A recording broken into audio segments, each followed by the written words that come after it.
networks on this morning, and they said this is probably a rare opportunity to see McConnell smile. It is indeed a good morning for Senate Republicans. Over the course of the last, first last night and then this morning, I talked to Leader Pelosi. We discussed ways we might be able to find a way forward. She and I actually have had an opportunity to work together for a number of years when we were both on the Appropriations Committee. She had the Foreign Operations Subcommittee, and so did I. And so we're not unfamiliar with each other, and we'll probably have a lot more dealings with each other in the future. In looking at the race, I want to thank the president. He was extremely helpful to us in states where he is in excellent shape. He worked very hard and drew large crowds, and I think it clearly had a positive impact on the outcome. So with that, let me just throw it open and see what you'd like to talk about. Yes, ma'am. Leader McConnell, do you agree with the president's campaign rhetoric that the caravan is an invasion and that birthright citizenship should be dealt with at the presidential level? Yeah, I'll be happy to give you my own views on whatever you'd like to talk about, but I generally don't do a running commentary on the president's observations out on the campaign trail. Okay, yeah, so can you give me your views on those two issues? It's an interesting legal question that ultimately I assume would be solved in the courts. Yeah. The president said on the White House driveway last week that he would be willing to work with and compromise with Nancy Pelosi if she becomes the House Speaker. What do you believe are now the top legislative priorities with the divided rule? Well, first, we have to finish this session, and we have a number of items extant. We have to finish the Farm Bill, have to finish funding the government. The one issue that Leader Pelosi and I discussed this morning is where there could be a possible bipartisan agreement would be something on infrastructure. Look, there'd be a lot of other things. I think I'm not putting you all down, but when we do things together, it almost never makes any news. Even in this current situation where we have Republicans in control of all three branches, I have a long list here of things we did on a bipartisan basis, from water infrastructure,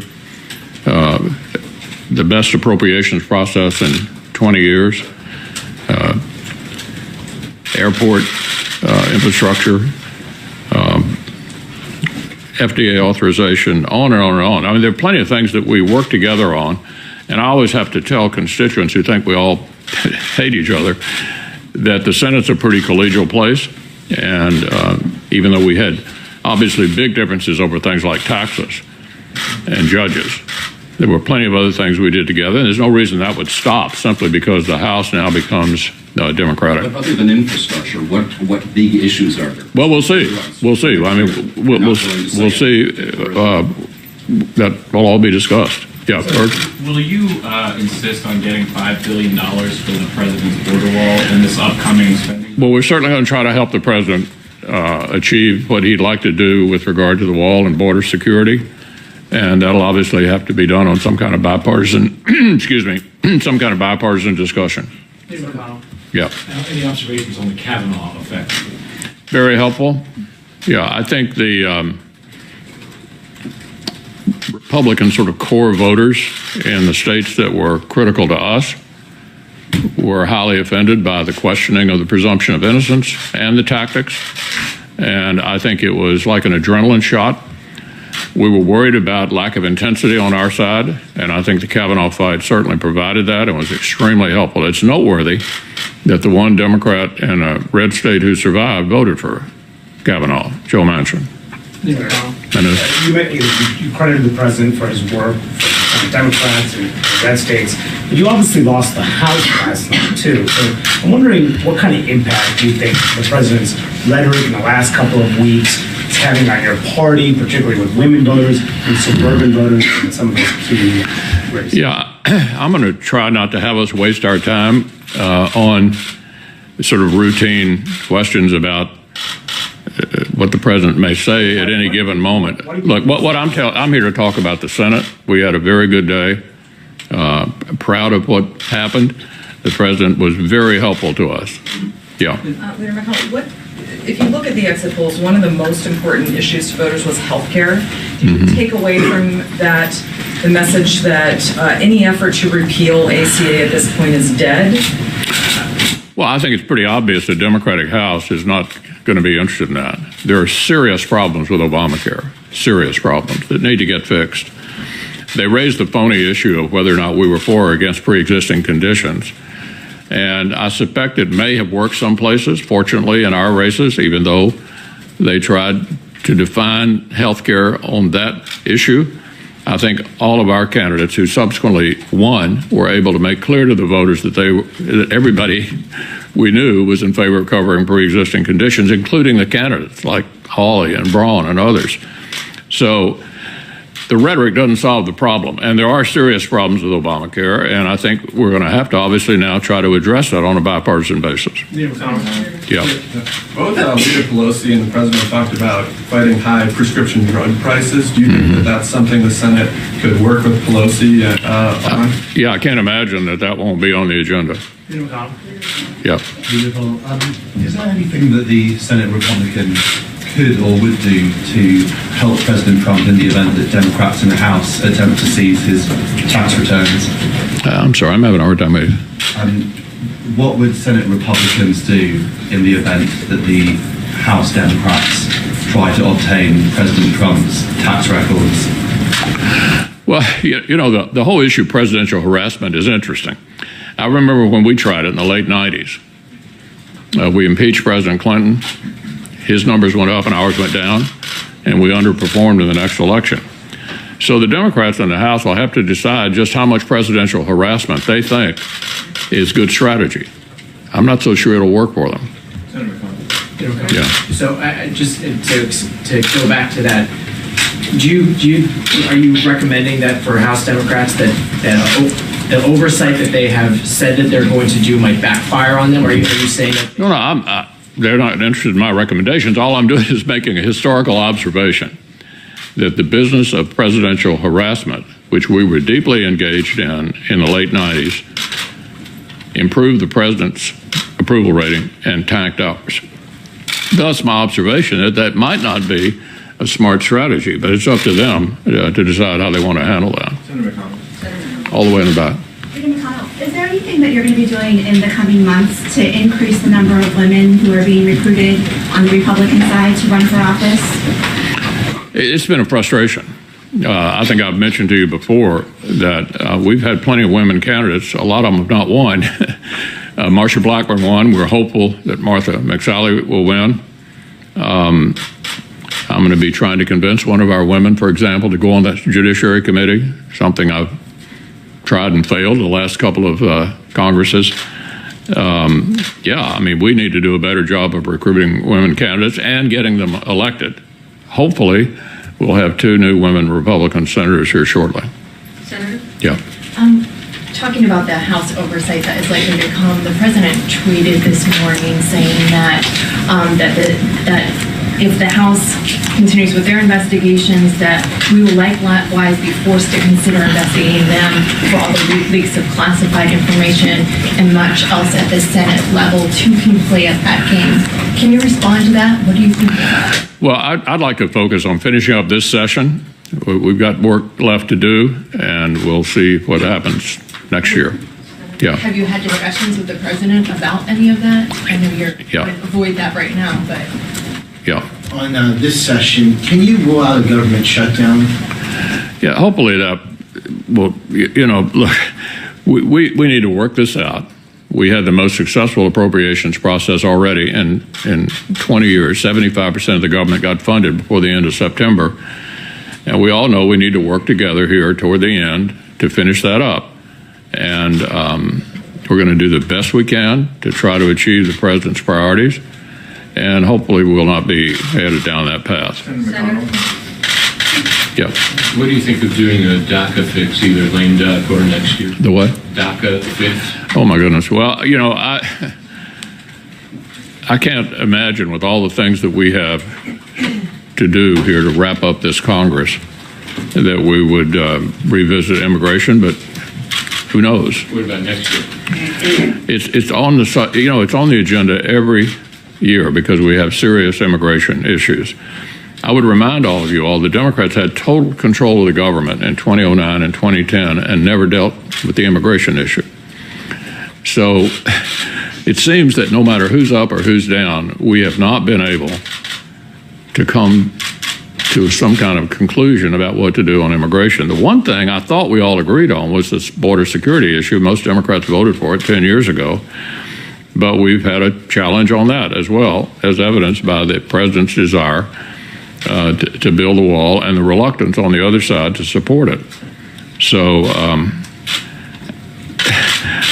I can't imagine we'll do anything beyond trying to deal with this funding issue on the wall here at the end of the session. Senator McConnell.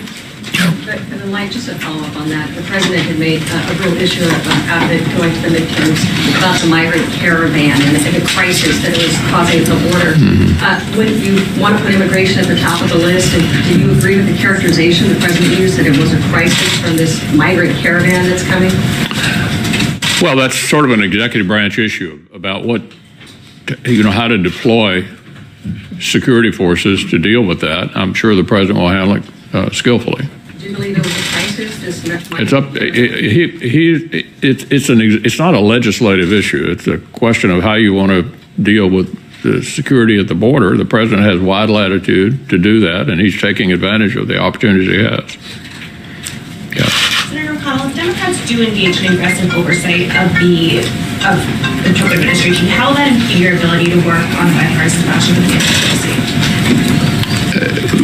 I'm having a hard time hearing you. If Democrats do engage in the House in aggressive oversight of the Trump administration, would that impede at all your ability to work with a possible Speaker Pelosi on things like infrastructure? No, I don't think so. Yeah. Senator, on health care, if the judge in Texas rules to strike down all or part of Obamacare, how do you think Senate Republicans might respond to that? If what?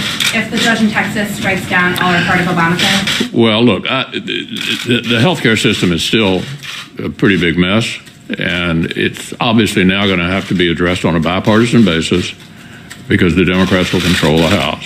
And I don't think anybody's satisfied with the status quo.